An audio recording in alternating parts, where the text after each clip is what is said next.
Hey guys, Brett here, and today we're going to install our active catch can on a turbocharged Coyote.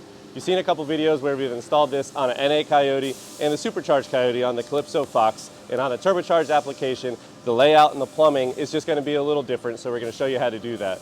Along with setting this up, we're going to offer this as a kit, so you can buy this with the fittings, with the hoses, ready to install on your turbo F150.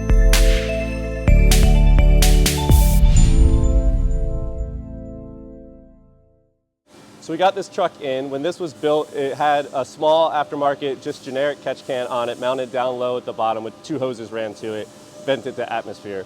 The troubles with these catch cans is they don't offer barely any internal baffling. They're small, they're gonna fill with crankcase moisture and oil. They make a mess, they smell into the cabin. We offer an active catch can and a vented catch can, depending on your application. The active catch can in a daily driver application like this is really awesome. The benefits of this is it's going to be plumbed inline to your intake track, so it's going to be recirculated into the intake, into the engine when you're driving around and cruising, so you don't get the vapor, the smell into the cabin, into the air conditioning. And then under wide open throttle, the valve opens, allows the crankcase pressure to then vent to the atmosphere, so your engine can run at its peak performance all the time. If you look back and you watch the video where we installed this on the supercharged application, we have two options on this. There's a top that goes on or this filter that goes on. With the top that goes on, this can be plumbed back into the intake track. So under wide open throttle, the crankcase pressure is then still vented through the intake, so everything is captured, or we can have it through this filter to vent to the atmosphere only under wide open throttle. On this application, the way the plumbing lays out and easeability, and this engine is going to make probably 1,200 horsepower, where the last one was probably around 800 horsepower. We're going to allow this to vent the atmosphere so nothing is going to go through the intake track at all. Although this catch can looks similar to our standard vented catch can, it's not. It has a complex internal design with check valve here, another valve into the tap to allow the engine to pull the crankcase ventilation under vacuum. Under boost, it will not pressurize this can, and then the second valve is going to open to allow it to vent the atmosphere. The beauty with all of these modern cars, not just the Coyote, is that you can have a 1,000 horsepower build in basically almost a stock vehicle. So you want all of your driving habits, all of your traffic, your daily driving things to just drive and run like a stock vehicle, and then when under wide open throttle, you have all the horsepower. So in that, we don't want crankcase ventilation, fumes and smells that's just inherent in all engines, especially the Coyote, to be coming in your air conditioner into the cabin, you're going out to dinner, whatever the case may be. With the active catch can, this is going through the engine just like it was designed from the factory. No smells, no smoke out from the hood, and then when you floor it, it's going to work as if the aftermarket catch can. On the table here, we have the pieces for the F150 kit. With this kit, we have hose ends that connect to the factory valve covers in the factory spot, so no modifications need to be done to any of the valve covers. We have this rubber hose kit, this slides on. We do have AN styles available for this also if you want to run the AN hose. On a stock vehicle, I like the look of the rubber hose. It's easier to work with, it's less expensive, it lays out very nice. On the product listing, you're going to have two options. You're going to have the filter option, or you're going to have this recirculated top option. On this, you're going to have a couple more fittings and a hose that's going to need to run back to the intake track pre-turbo. So one of the nice things is that with this clockable mounting bracket, you can see all the holes up here on the top.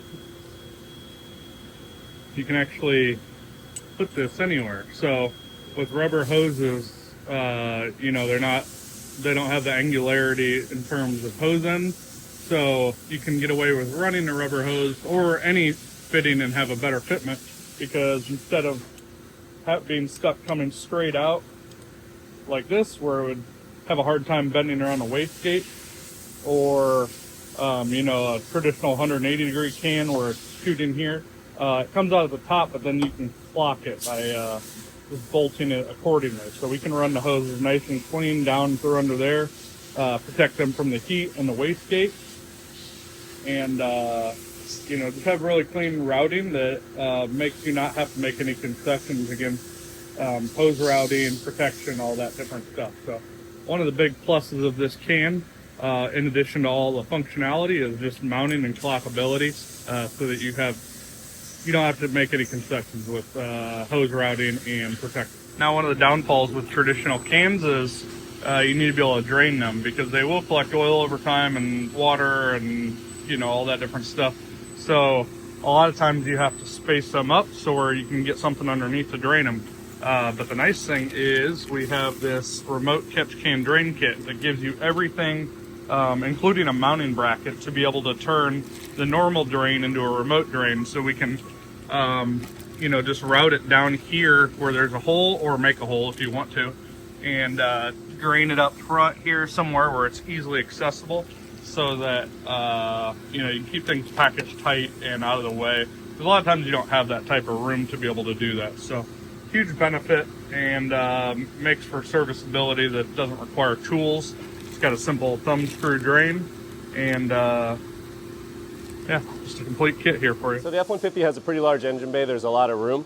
There's a good spot over here that's out of the way. This catch cam does come with this bracket. It's a universal mounting bracket, so you can mount it in this vehicle or whatever you want.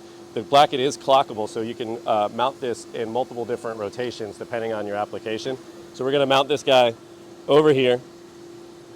There's a plumbing diagram in the instructions for this, but it's also labeled on the top. We have crank on the top and then vacuum here. So this is for the crankcase ventilation is going to come in, and this is where the engine vacuum is going to come into the can. All right, so plumbing this into the F-150, we're going to take the passenger side crankcase ventilation line that's going to come off and then come into the catch can here. We have a vacuum fitting that's plugged on the intake manifold that used to go to the evap or whatever was there. We're going to run that over to this vacuum port. So this vacuum port is going to be post throttle body because it needs to have vacuum at idle. Don't worry about the boost pressure. There's a check valve inside here. So this will see boost, but the can will not see the boost. So this line to the intake manifold there. In this style of catch can, we have we have a clean air side and then a dirty side of the crankcase ventilation. The clean air side is going to draw air in through the engine. The vacuum from the intake manifold is going to fill the can, pull air out of the engine that we're hooked to the passenger side valve cover. And to do this, you have to have a vent on the engine. So the vent is going to be the other valve cover that's going to pull air pre-turbocharged. We want no boost on this, but it needs to be post-filter because remember, it's pulling air into the engine, so you want the filtered clean air going into the engine. So how we're going to achieve that on this is we're just going to put a little standoff between the filter and the turbo and get an air fitting coming off of here to go right to that valve cover. On non-turbo applications, this line can be plumbed right back into the intake. You can look back at our NA install or our supercharger install. So depending on your intake manifold, where the boost is introduced into the engine depends on where your hose routing is going to be. So with the catch can mounted up here, as you can see, it's going to be difficult to get to the bottom of it with the fender liner and all that stuff in. And you do need to drain these periodically. If you're just driving on a normal use, probably like when you change your oil every 3,000 or 5,000 miles, you're going to need to drain the moisture out of here.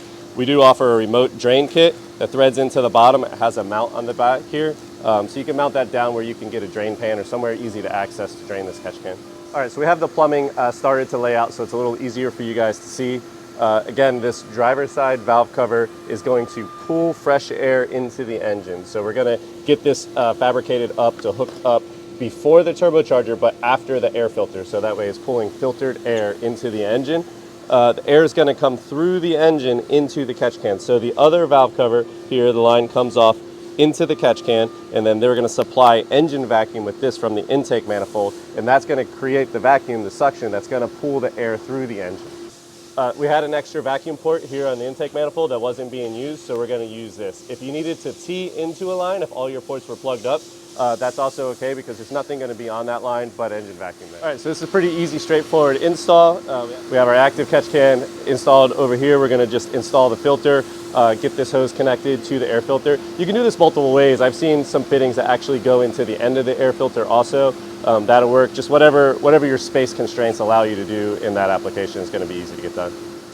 Overall, this is really quick. I think we may have 20 minutes in this total. These fittings that go on the factory hoses make a breeze to just clip right in where you don't need to do a lot of modifications. Again, if you wanted to use AN hoses or something, we offer that as well if that's the look you're going for. If this is something you'd like to look at for your build, check out the description and the link below. Again, for daily driver applications or even weekend cruiser applications that have no smell in the interior, it's just a big win.